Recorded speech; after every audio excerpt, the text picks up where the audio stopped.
Morning. I think I've got the right mic. Looks like I have. Hi, this is Ilya. Yeah, I'm here. It's Saturday, 10:30. Don't know what the date is. It's the 27th. There we go. Right. Yeah, welcome back. Had a week off last week. Went away on a nice little holiday over to Taranaki and Manawatu. It was good. And caught up with some friends and family. Caught a kahawai off the beach. Lost an even bigger fish, and you never know what they are. I'm just going to say it must have been like the biggest snapper ever hooked on the west coast of New Zealand. It probably wasn't, but no, actually it definitely was. So this week we're going to be talking with Dean Harpeter, my cousin, through my dearly departed Nana Wikitoria Jacobs. We're in Ngāti Huia, El Marais and Levin. And he's had an interesting life, done a few different things, did really well with music early on in life with Upper Hut Posse, and then did a few other things. Travelled around the world, made a documentary. He's done a few things. We're just going to talk about what he's up to now and what he's looking at doing in the future. And I was going to play one of his songs before I give him a phone call. It's one that he's recently released. Just see if I can find it here. It's on YouTube. I'll post the song up on the Facebook page as well. I'll just find it. Where the hell is it?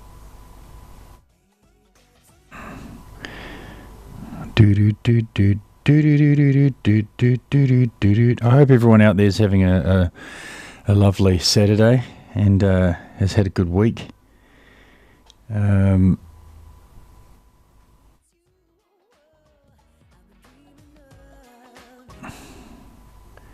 How to maintain... No, that's not the one.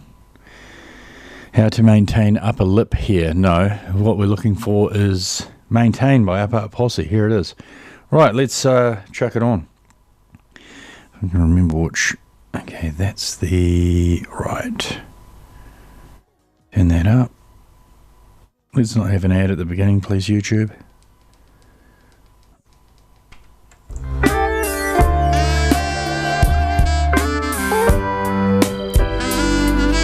Here it is. It's on. Alright, I'll turn that off. Imagination fills the soul alive.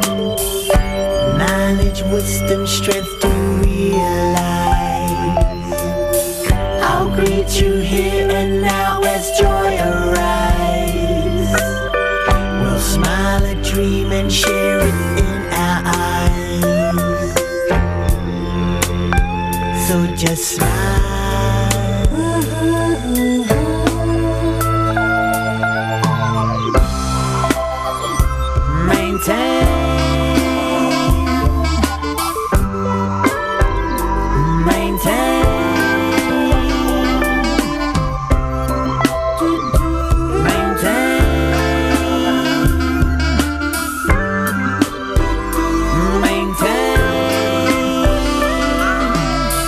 Such simple love is here for all to hold. When gold becomes the truth that you've been told, it's so clear everywhere to rearrange, to take the reins from them and make it sane. Make it sane.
Just maintain, just maintain.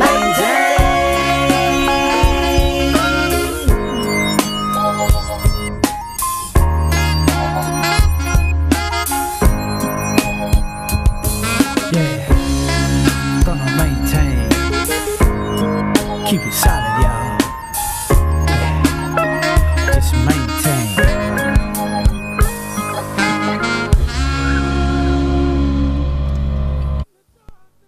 Yeah, cool. So that's the new one from Up Out Posse. I'm going to give Dean a call in a moment. What time is it? 10:36. So, what's been happening in the wide world out there? Oh, no one can phone in and talk to me about it because I don't have that option available to you, unfortunately. But fortunately, I can talk, and everyone's a winner in that instance. Right, I'm going to be phoning. I hope this... Is that actually work? Yeah, okay, that's working. I may as well just phone him now. Right. Just a bit of elevator music while I search for this okay,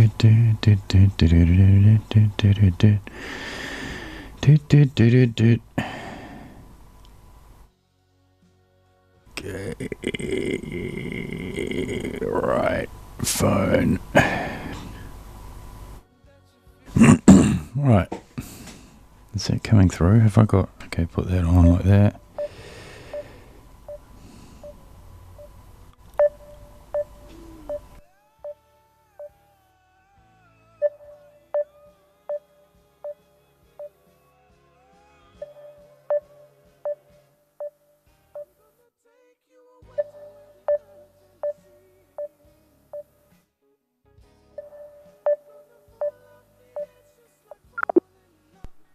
Actually, I'll just use the phone because you never know whether people are actually using Messenger. So, there it is, right. And phoning.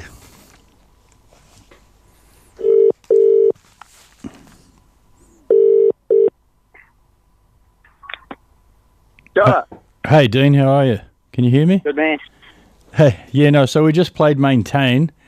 And so we just wanted to catch up and talk to you about that song and sort of what you've been up to. I'll talk to you soon. I'm just on the radio right now. Yeah, hold on, bro. People just dropped my daughter off from soccer. She plays soccer. Oh yeah, cool. Yeah, I'm playing a game later today, actually. Yes. So you just played Maintain, yeah? Yeah, pretty cool. I like it.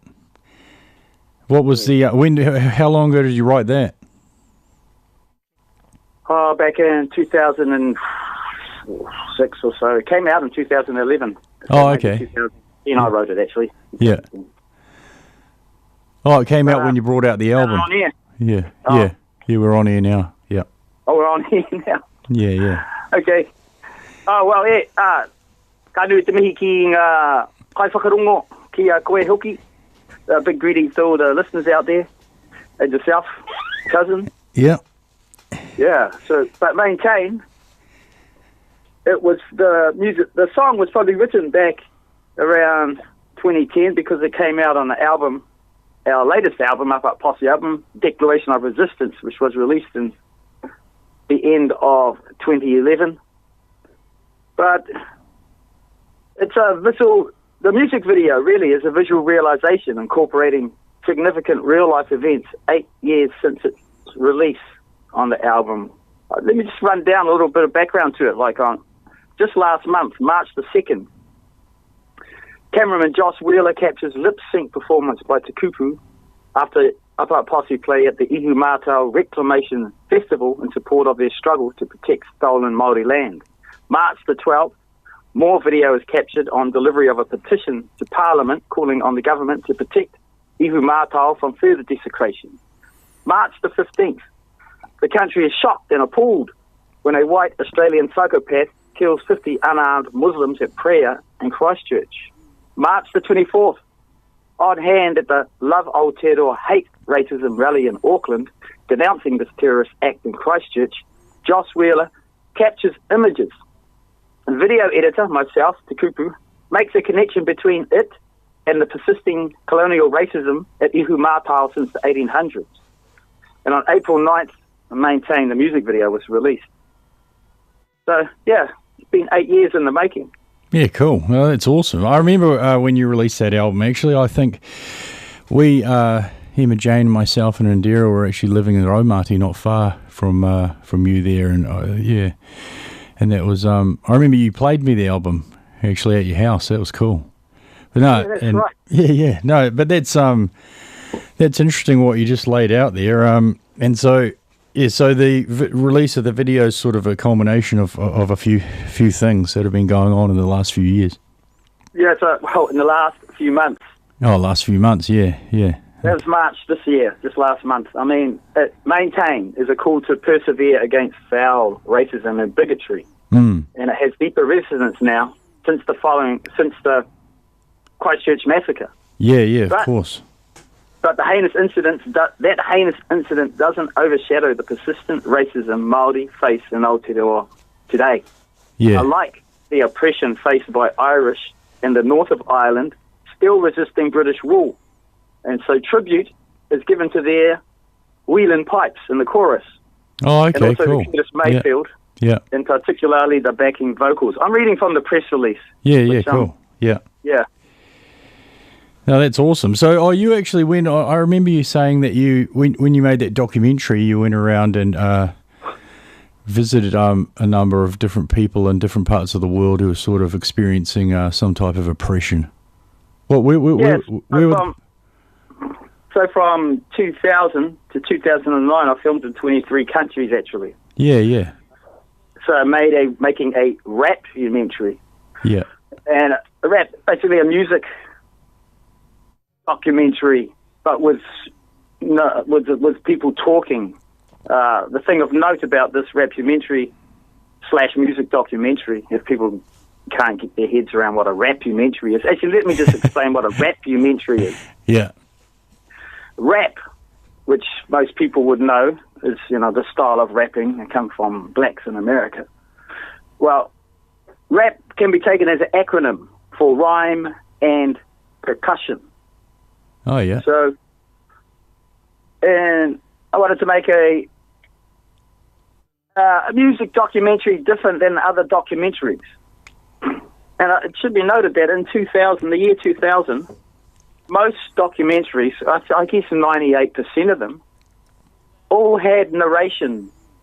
There was a narrator leading the viewer along. So I was like, no, when I make this documentary, it's not going to have a narrator. Like we had done a music documentary in 1992 of an Up Posse trip to Detroit as guests of the Nation of Islam without narration. And just flicking forward straight to today, 98% of the documentaries that come out on this planet don't have narration in them. If you've noticed, I guess people that watch a lot of documentaries would have noticed that by now. So I'm just saying, I felt right on the cutting edge in 2000 to be making this without narration. And the rest of the documentary making world caught on later on. If I should just big myself up like that. Yeah, why not? Yeah. Yeah, no, that's awesome. And so, what was some of the people can still access that that rap-umentary? Is that where's that available for people wanting to watch that? No, not really. It's only really available for me. It's 6 parts. It's 8 hours 40 minutes long. And that's just the actual rap-umentary, and then there's extras. So it's a 6-part DVD. Now I've always been planning to just release it on to probably not YouTube, Vimeo or something, but. So people need to contact me, basically. Yeah, but they can do that via Facebook or something. There are bits. There's a bit of the Palestinian section. Yeah, is on Vimeo, and there's some pieces from Paris on YouTube, and there's some other little bits and pieces floating around. I haven't made any big effort at pushing it out yet because now that I'm writing this book, I'm writing a book about it all and about my life and about Upper Posse. So I'm waiting till I'll finish the book, which is looking like next year. But no, for four of the last 6 years, I've been writing this book. It's my day job. Oh, okay. So it shall be finished next year, if all goes well. And then the whole documentary series will be available for people to watch online somewhere. Oh, yeah, mint. Oh, that's cool. Oh, yeah, so you just released the two together. That'll be good. So, but it did screen on Māori television, is that right? Or parts of it? Yeah.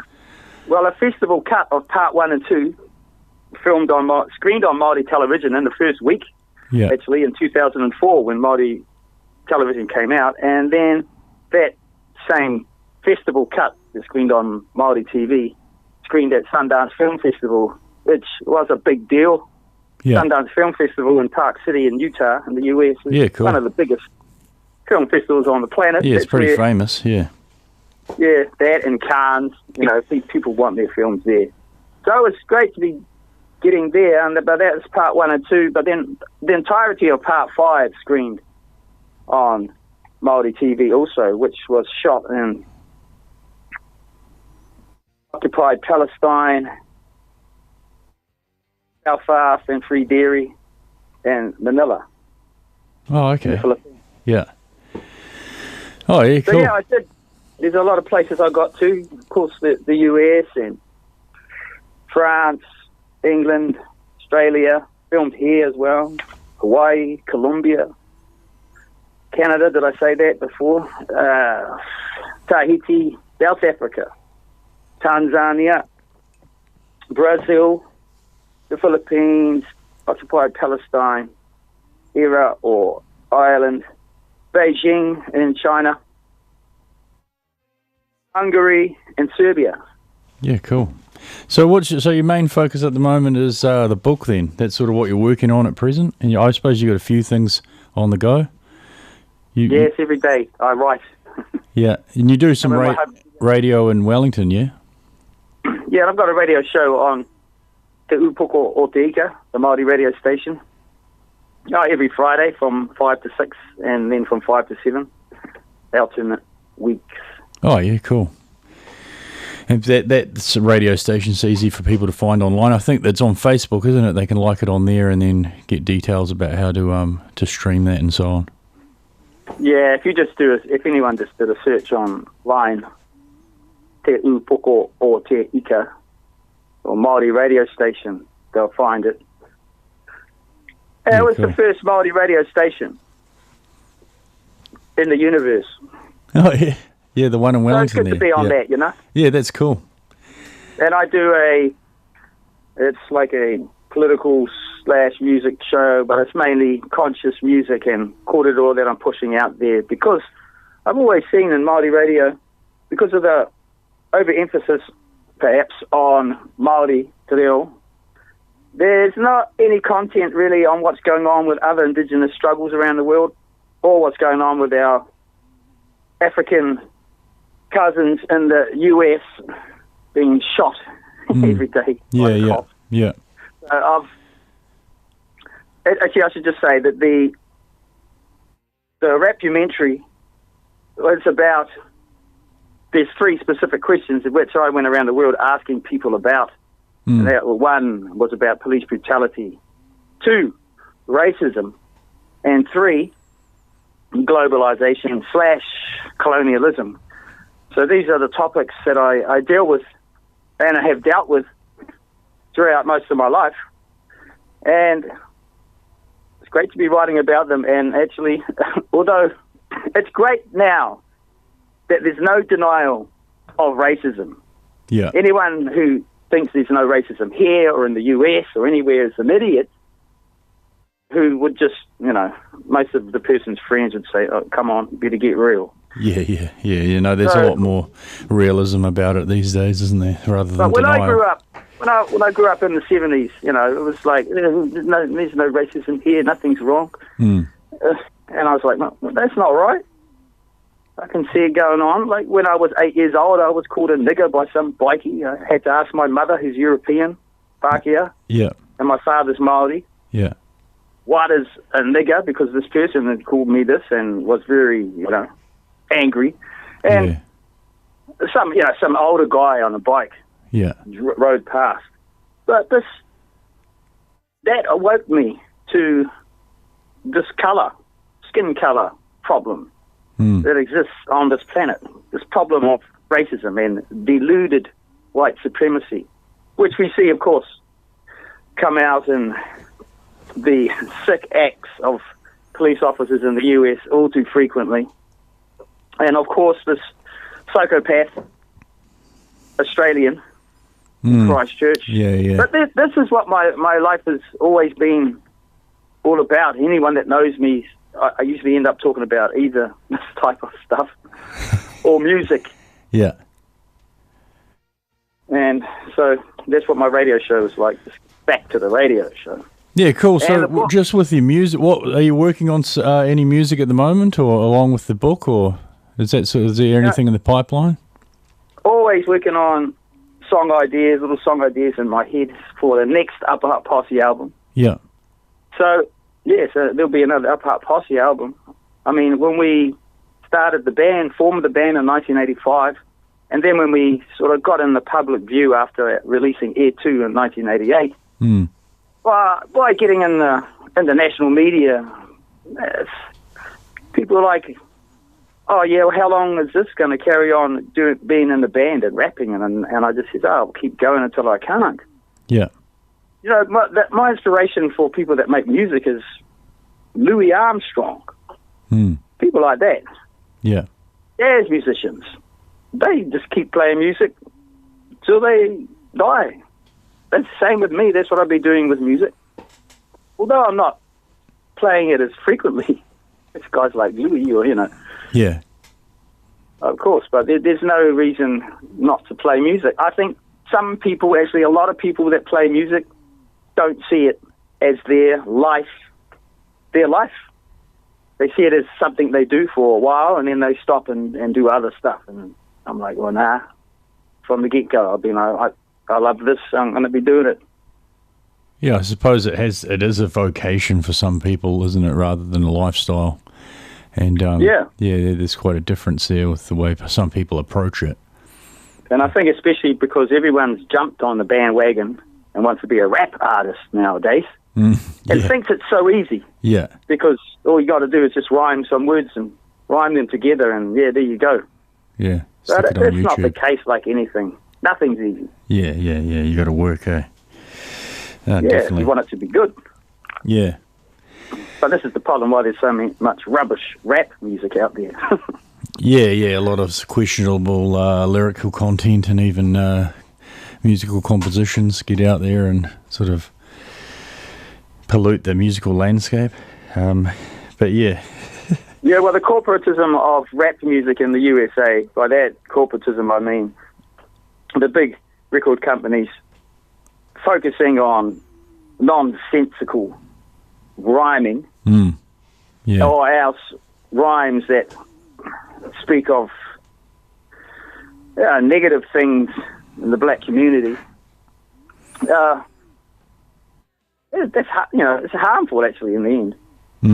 Yeah. Not just to the black community from which these terminologies spring, like gangsterism and all this sorts of nonsense, but just to everybody as the world mimics it, talks about being gangsters. Yeah. And all this types of nonsense. Gangsters, the clowns, they're idiots. They're feeble people, they're murderers. But you have a whole genre of rap music called gangster rap. Yeah, of course. Some little young black guys in the ghetto want to call themselves gangsters.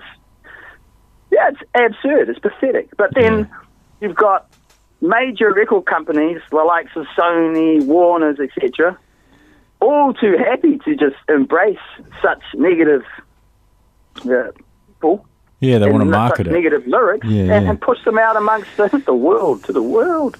They see it. Yeah, it's a product to them, isn't it? So that's sort of what the only way they see product. it. Yeah, it does sell because it's some glorification and wow, it's not the way that all of the white kids that listen to it are going to live. but it's kind of fantastical. So they're like, oh yeah, man. Mm. And if you haven't noticed, I've been quite a cultural anthropologist for quite a while and observing people and just the way people speak, dress, it's so influenced by black culture in the USA. Mm. Oh yeah, you see it everywhere. It's a lot more pronounced than it once was anyway, or, I remember I've seen the development of that sort of style over the last 20, 25 years, longer even, and it's very noticeable that the influence and the impact that that black culture, American, US black culture has had on the rest of the world. And then to the point where people just sort of mock it now, which is a shame. But part of that is because of that corporate, that sort of overbearing marketing and corporatization of that culture, which has gone on. But then we've all been influenced by Disneyland and Hollywood, of course. Mm. Throughout the years is what we see on television and the movies, Hollywood. As designated, Hollywood, as designated by Gil Scott-Heron, or Hollywood, as it's better known, is along with Disneyland, one of the better-known attractions in the City of Angels. Mm. Spectacles that have wowed the world. As far the lead actors, Mickey Mouse, Donald Duck, Roadrunner, to human figures such as John Wayne, Fred Astaire, Rita Hayworth, Marlon Brando, are household names even beyond English-speaking countries, all collectively succeeding in making it the #1 destination on more 10-year-olds' bucket lists than any other location on Earth. I, like most, never made it here when I was 10, but by the time I arrived in 1990, Disneyland and Hollywood were the furthest things from my mind. Niggers with attitude, aka NWA, were of more interest with their West Coast style of rap music and tales of gang warfare. Earlier, I'd woken to the Watts riots and that the Black Panthers were here, as in many other cities in this country, and had seen, like everyone else, the video footage of Rodney King being beaten by a pack of LA police officers and the ensuing riots. And NWA's F the Police had become one of my lifetime favorite songs. I've just read you a little bit out of what I'm writing right now for the book about being in Los Angeles. Oh yeah, cool. So when you did visit LA, years and years ago, how was it coming back to New Zealand with sort of the atmosphere over there, and then coming back to New Zealand? What was it like here? Was for you at that time? When you say 1990, or when you said? Well, in 1990, I was living in Auckland. Yeah. And 1990 was a flashpoint year for this country. 150 years since the signing of the treaty. Mm.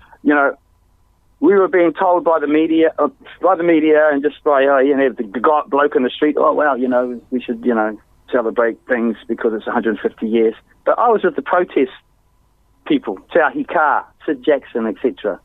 And their slogan of that year was, we have survived 150 years of white oppression. It was on a T-shirt, and I'd wear that around. And there was the Queen come over, and Waitangi, someone threw a wet T-shirt at her, sort of somewhat hitting her, and people said that was a terrible thing to do, and others scoffed and said, wow, that was her crowning. I, of course, scoffed along with everybody else, and see it as a great act, because the Queen is the head of state here in this country. People fail to realise that all the time. The Crown, as far as the Crown is concerned, this country and England, the Crown owns all land in this country, even that land that Māori think they own now. But this is under the Crown's law and under English law. Yeah. But Māori don't care. We're like, no, this is our land, But under the Crown's law, so when land is given back to Māori and you hear about Māori getting land back, look, they haven't gotten it back. They've gotten back a title to some of the land that's owned by the Crown. This is the great, you know, it just continues on that people aren't pointing this out. Yeah. And I would have expected one of these Māori in Parliament to have pointed out such a thing by now. Yeah. But as you know, it hasn't been. So it falls upon me to talk about such things in interviews like with you or in songs. Hmm. But coming back from the US when we first went there in 1990 as guests of the Nation of Islam, for a start, when we left, we were accused of going to be hanging out with, you know, terrorists. Yeah. The Nation of Islam, black Muslims, that's Malcolm X's people. Yeah. And such things as that, I was like, well, Malcolm X is my hero, so, well, doesn't matter what you say about that. And we had been attacked in 1990 in the media as, you know, some kind of racist band. There'd been claims made that we'd barred white students from coming to a gig in 1990 at Falwyn College in Auckland, which took 4 years at the courts for them to, you know, we won an out-of-court settlement against the Auckland Star. Oh, really? Oh, okay. We didn't bar anyone. We're not even at the door. They just made it up. There's other people running the event. Yeah. But the media was all too quick to jump on board and want to go and call us racist. And oh, they love a good story. I'd seen that coming. Oh, the whole concept of reverse racism, I'd seen coming through the media for quite some years. Mm. It's around 87, this concept of reverse racism. And I'd looked at that curiously, and then I thought, you know, I wonder. And then, yes, so by 1990, the world's media was calling Public Enemy, the then top rap group on the earth, racist. And I thought, oh, that's pathetic. Yeah, yeah. Black person in the USA racist. But then, so then, they came and visited us. It was just as ridiculous, absurd, because, yeah, sure, racism, the concept of racism, which I need to relate to people now because people are getting misunderstood, bent out of shape about it all the time. Racism is simply the belief that a person thinks that one group has racial characteristics that make them superior over another group. Yeah.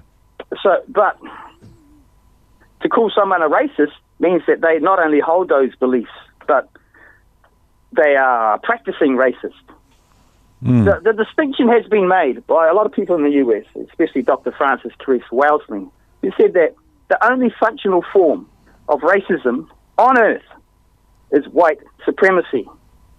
Well, that is because white people are in the position to enact ideas and beliefs of racism.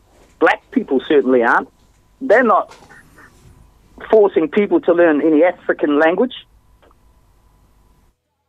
You know, as we've all been forced to learn English. Yeah.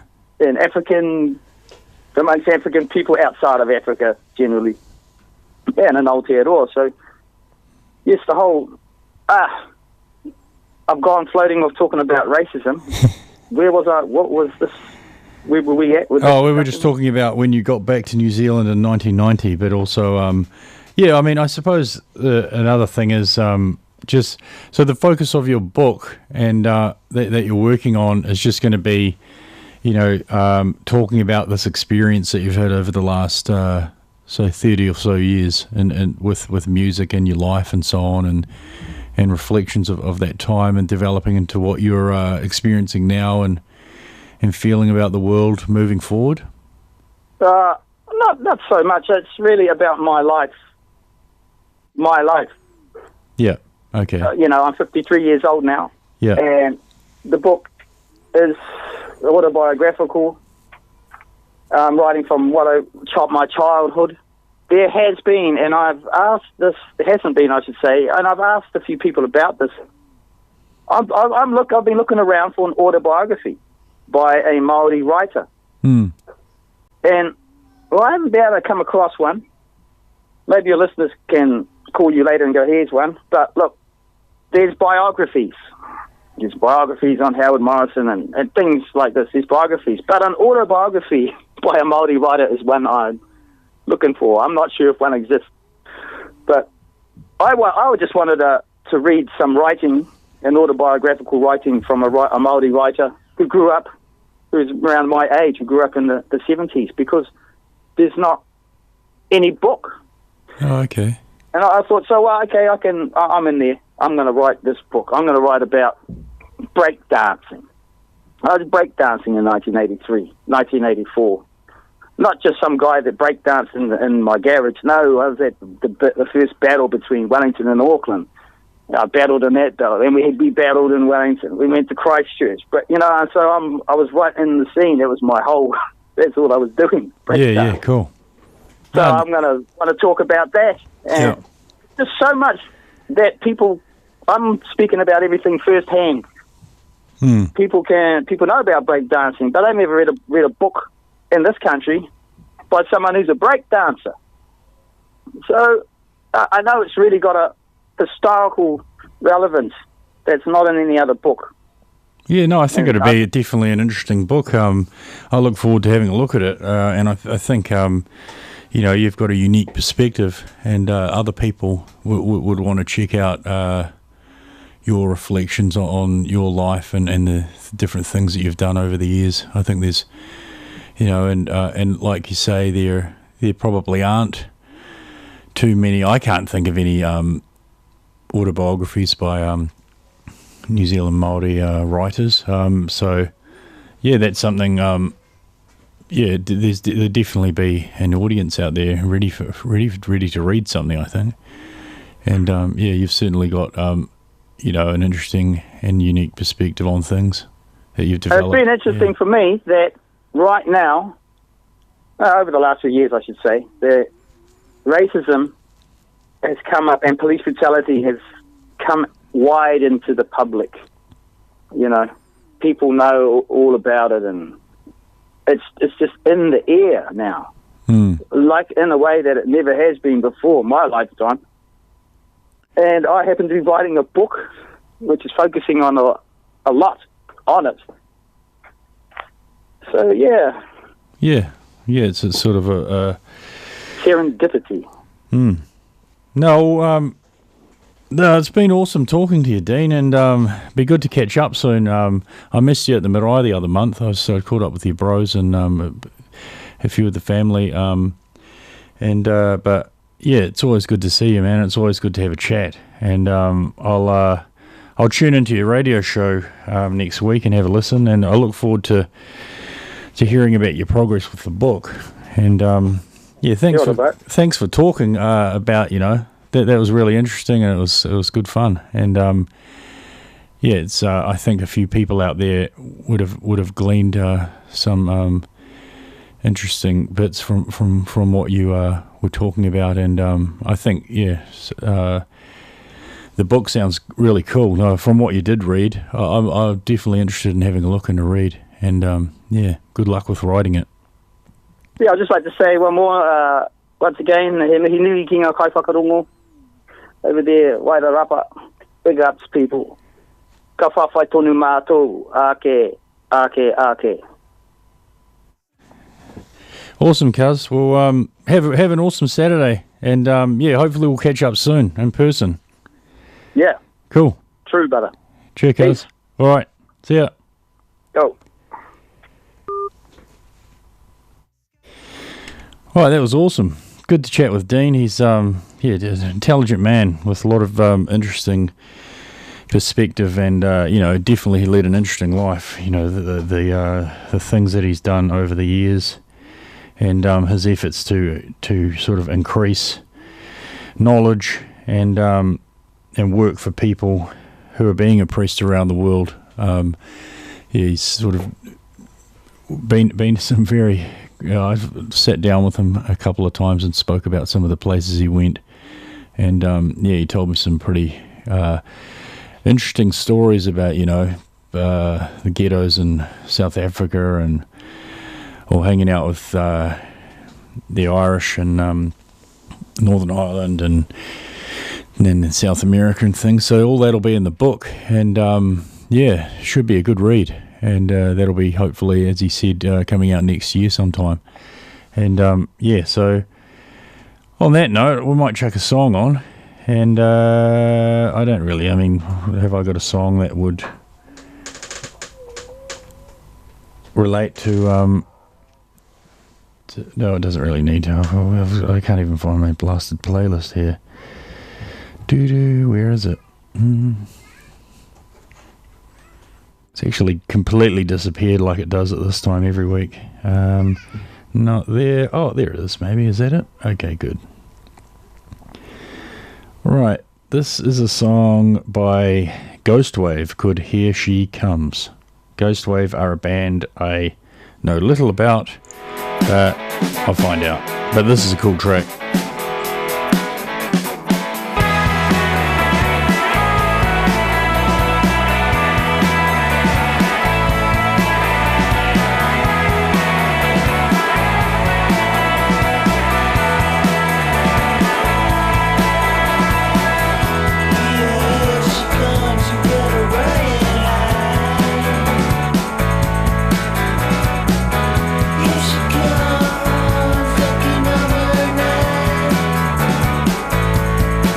How about that? They're actually a New Zealand band, Ghostwave.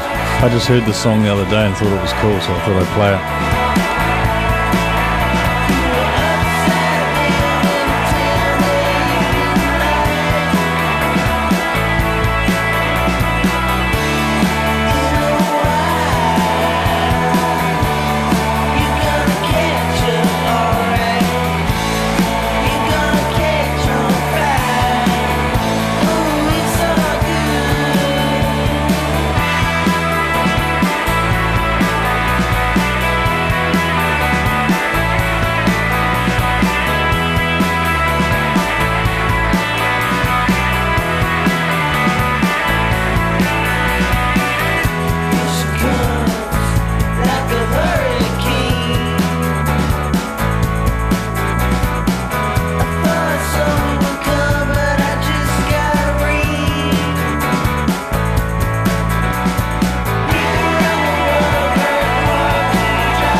Right, that's a pretty cool track. Cut it off a bit at the end there, but oh well, things happen. It actually had a full 25 seconds left, but game over, Ghostwave, for now. And Dara's going to come on now and do the Southend Primary update, which is not going to be much about Southend Primary because she's been on holiday for 2 weeks. But how about a holiday update? What mic is that? Does it have a thing on it? D. Mic D. All right, boom, it's on. Hi, Indira. Hi, well, basically, it's just been the holidays, but I've just been hanging out with my friends, catching up on autobiography. And a bit of a holiday? Yeah, a bit of a holiday out at the beach. And, yeah, and we're going to go back to school on Monday, the 29th, I think. Yep, 29th. What was the highlight of your holiday? Probably staying at the beach. Just sit back a little bit from the mic. Because it was... Sit back a little bit. really fun. Yeah, cool. Okay. It was good, wasn't it? Any other reflections on the holidays? Are you looking forward to going back to school? Not really, because being a year 7 is one of the busiest years. Oh, well. Life's only going to get busier, mate. You're going to have to crack on. Okay, so you want to do any shout-outs to some friends who possibly might be listening?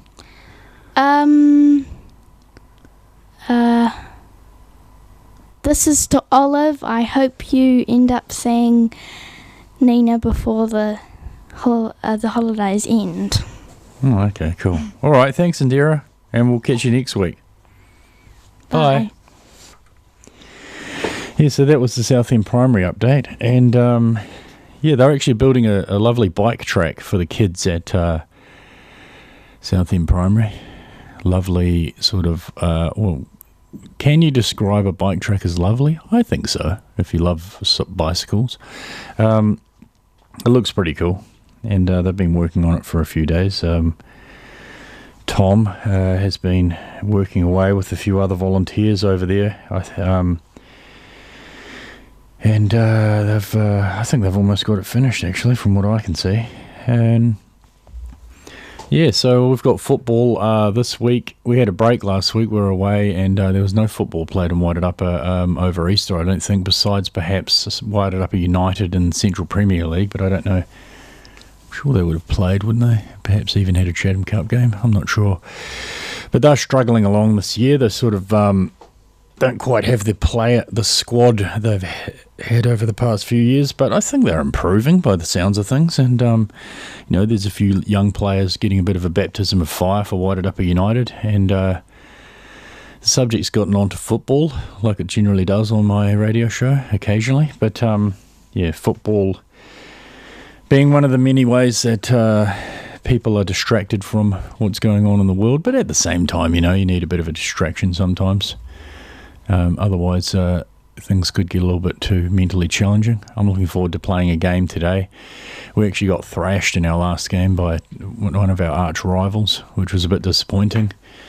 My team sort of went out and they were a bit sleepy for the opening 30, and we conceded 4 goals, which is never a good way to start a football match. And so today we're hoping to redress that.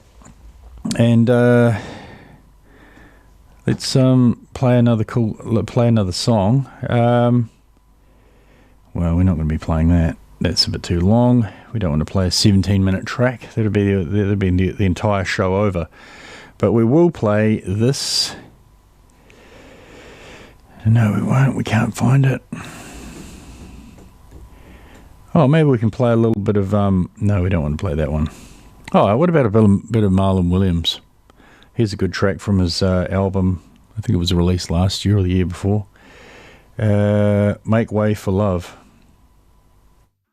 Make way for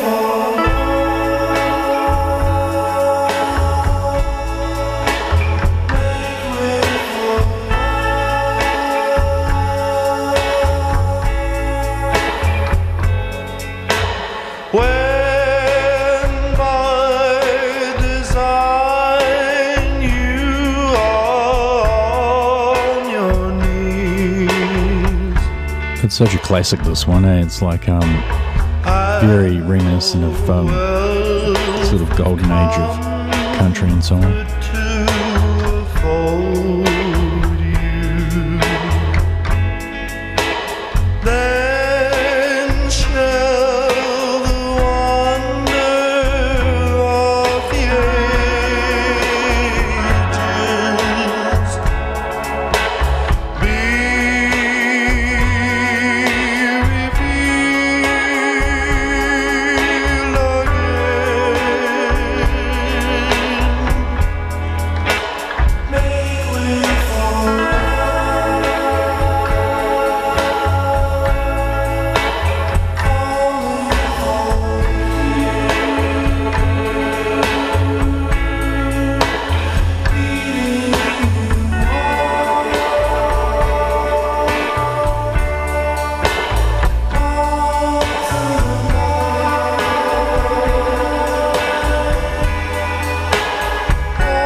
Yeah, good track, that one, Marlene Williams. I really like the way that sort of really evokes memories of a time in music where people were a little bit, that sort of crooner country era.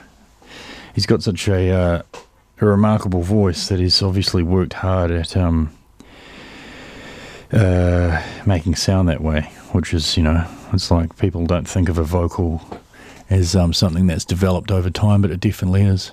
No, I think that's been a good show, and it's been a lovely couple of weeks actually since we last had a show, and we did travel and see a friend that we hadn't actually seen in 10 years over in Taranaki. Dave, Big D, he lives over on this beautiful beach in a nice house over there that he built himself, and get away from it all. It was nice. I hadn't been over to Taranaki in a while, not since I visited me old chum Alex Dickey over there when we went on our summer holiday beginning of not last year, the year before, I don't know, I can't remember. But yeah, the show is coming to an end for this week. I hope everyone enjoyed the chat with Dean, and I didn't actually plan a music list like I normally do every week. I just sort of only realised that when I was about 5 minutes away from here in the car, and I thought to myself, did I actually plan any music to play today? And then I thought, no, I didn't. And then, I'm just sort of, I do have a gigantic playlist that I made of songs that 101 songs from. So I might find one off there to sign off the show with. Oh shoot, that's not it. Okay, good. Here it is. Oh, this is it. The Mint Chicks. Welcome to Nowhere. This is a great sign off for today. And here we go. Good tune. From the album Crazy Yes Dumb No, released in, I don't know, 2005 or 6 or something, 7 maybe, 4, can't remember. It's the Mint Chicks, Welcome to Nowhere. We're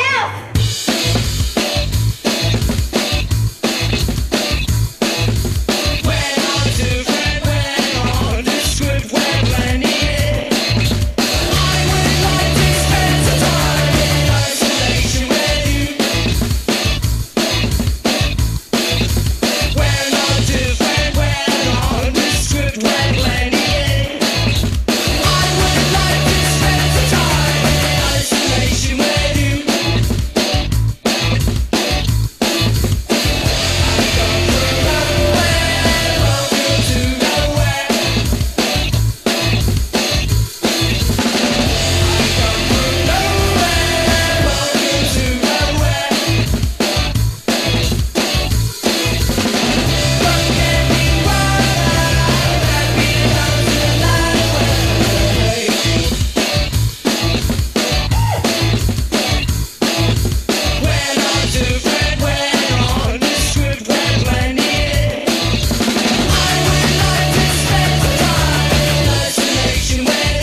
Good tune, that one. I've always liked it. Bit of the Mint Chicks. Yeah, I had a friend. I've got a friend, Grayson, who sort of grew up in Auckland around the time they were blowing up, I'm pretty sure he said. And he used to go see them live when crazy gigs. That would have been an experience. Indeed. All right, well, that's pretty much us for today. I think we've got to, I've got to talk for approximately 1 minute and 30 seconds.